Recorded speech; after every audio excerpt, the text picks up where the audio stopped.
Hello, welcome to my Market Minute. My name is Kate McGuire. Up above, you're going to get the stats of everything that's going on with real estate. In my Market Minute, I'm sharing with you my viewpoint, what I'm experiencing when I'm out showing houses, at the closing table, home inspections, appraisals, really is what my viewpoint is of what I'm experiencing in the last month. And this month, I want to talk all about last month, about July.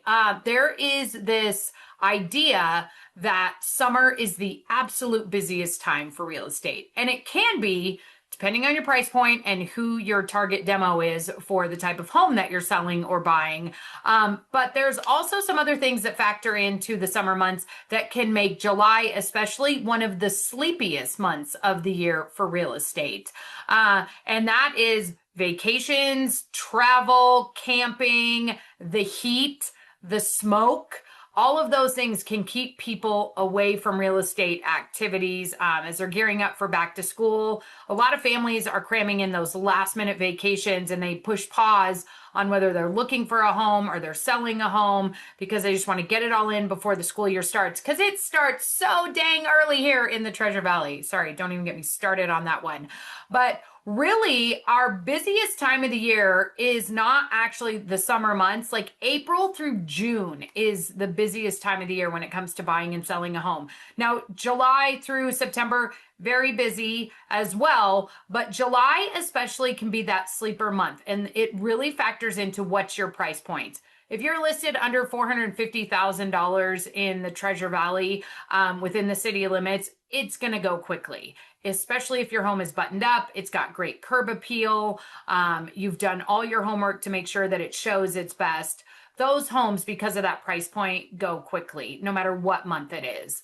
If you've got that, special home with those special things like a shop, you have no HOA, you've got, above a half acre, and you're within city limits, those homes also go quickly as long as they're priced right. But other homes, maybe if you're in a neighborhood where a lot of the homes have a similar floor plan and things like that, and you're targeting the family that's going to move into your house, those can take a little bit longer in July because a lot of times those families are taking their vacations, they're getting ready for back to school, and they're not as serious. And now there's a lot of families that are trying to get into a home before school starts because they want to be in that school district.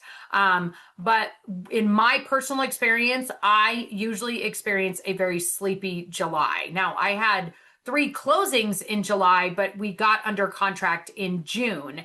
And I do have 2 closings in September, but August, I have 3 homes coming on the market, but I don't have any closings, meaning I didn't put anything under contract in July. So, and it's always been that way in my business. I track absolutely everything like I'm a baseball player. And if I look back at July, it's just more of the sleepy month. And so people, like I said, are going on vacation. This year especially, a lot of people do not want to be out in the smoke. They don't want to be out in the heat.